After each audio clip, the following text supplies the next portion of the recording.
Alright, good morning guys. I don't know why I'm doing this video down here. Anyway, that wood pile fell over. I already stacked that. Dug out the mailbox a little bit so the snow plow isn't tempted to hit it, and so our worthy mailman can get the mail. And wow, well, we had a riot yesterday, I cannot lie. I got a little bit of video clip, and that's pretty awesome and all, but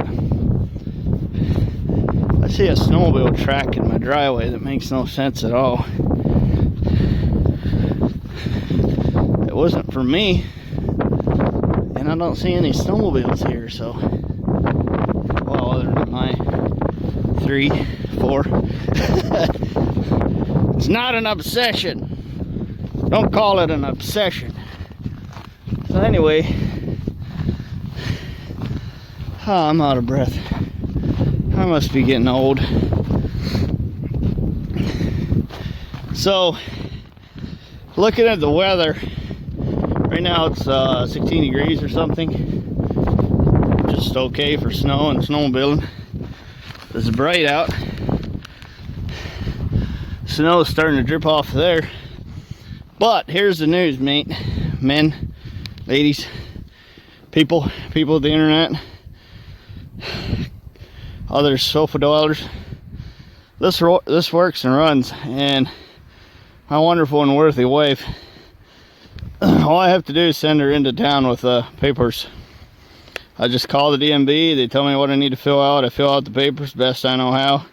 I send her in, and she comes back with everything. Just walks in and out, no fuss. So I'll probably never do registrations again. I don't see how that's a good use of my time. I always have trouble. So I bought this no title, no bill sale. Came with another snowmobile in the summer. I wasn't too much concerned about. It was wrecked. Had the right side rip clean off. So I wasn't too worried about riding it on trails at that point in time. I was just worried about, well, is it a part snowmobile or is it a fixable? You can see my eBay seat cover work didn't work out at all. So I should probably make a video and talk about that specifically. So what happened? So let me tell you what happened. So we switched all kinds of different stuff between the Pro X and the X Edge, and finally came down to, I called one of the mechanics at a speed shop, and they said, listen, you got to make sure it's fuel or air. Just pinch off the line, go into the carburetor and see what happens. Well, I pinched off the line of the carburetor, and it seemed, so our original problem was it started and idled fine at just beyond 1/3 throttle or half the throttle or so, depending how hot it was. It just wouldn't go. So he's like, you got to pinch off the fuel line, see what happens. So I pinched off the fuel line, and it seemed like it had one good hard hit in it, and then the fuel disappeared and it died. So I decided, okay, well, there's nothing left to do here but either swap the TPS sensor or the carburetor. So I swapped the carburetors along with the TPS sensors. Even though they're jet a little differently, I think I put probably 55 miles on it last night, and it full throttle, it loves it. 2/3 to top of the throttle range, 60-80% is not quite as happy, and I think that's because it's got a bigger jet down below. So the jet, it's getting fuel through that jet even though the slide's not open, but when the slide's all the way open, it's pretty happy. So I would say go down a size in jet and then raise the needle just a hair. Probably be a better solution. But for trail riding and what we do here, it's pretty happy. So basically I decided to get a TPS sensor coming in because I set two carburetors side by side and there's no difference that I can see.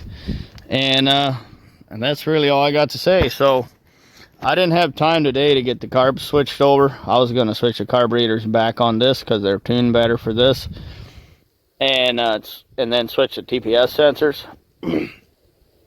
But I don't have the time. I'm actually leaving. We got a trailside banquet. I'm not sure, or maybe it's just at lunch. I've never seen it done before, so we're gonna go and find out what it's like. So the news is this runs. It runs very well, and I'm very happy with that. It takes a lot less gas than the other one for some reason. I don't know. It's got the carburetors from that. All have the same fuel mileage, but it doesn't have the trail can. I didn't have time to put that over onto this. But what I've done is turn the fuel off when I shut her down, and I think my tank is almost empty. I got 5 gallons buried in the snowbank over there by that red can, between the 2 red cans in the snow. So the other thing I got is a handlebar adapter, so I'm going to see if I can mount that on my somewhere and you know, try and shoot some video. From last night I was driving with one hand and shooting with the other. It's pretty cool. This steers beautifully. I really like it.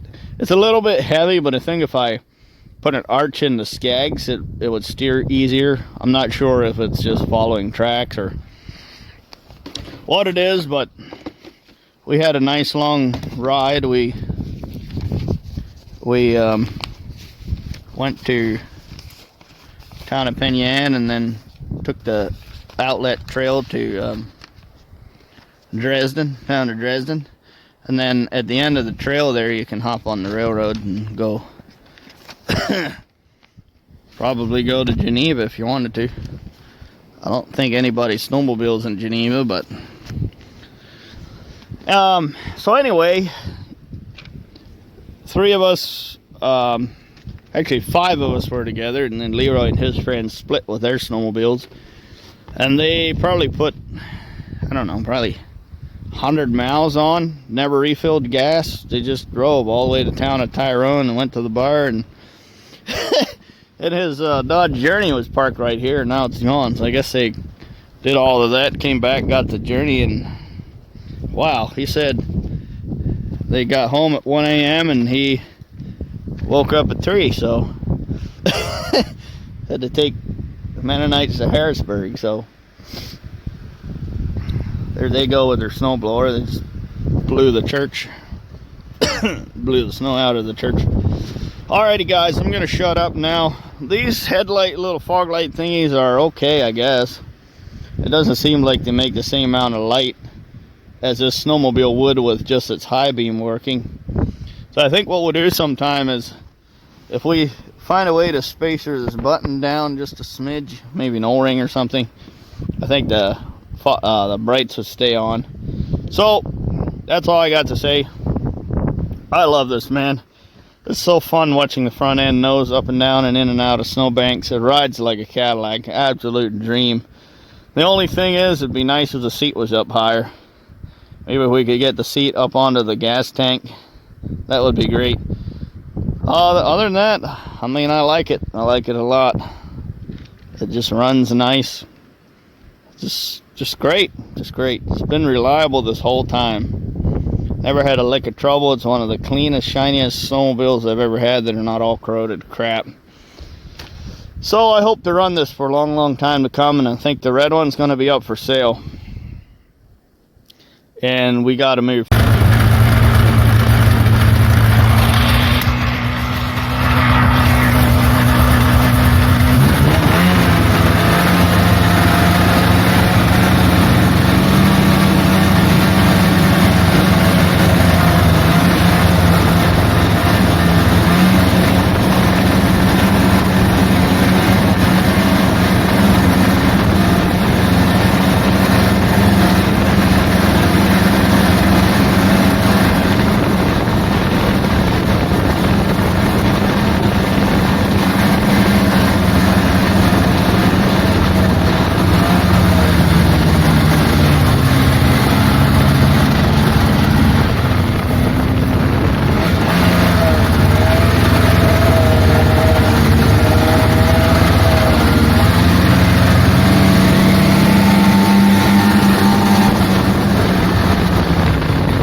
while we're here messing with the Ski-Doo 500. We got an Arctic Cat 580 going. We're just having a good time. It's 10 degrees or colder. What a pain in the rear end.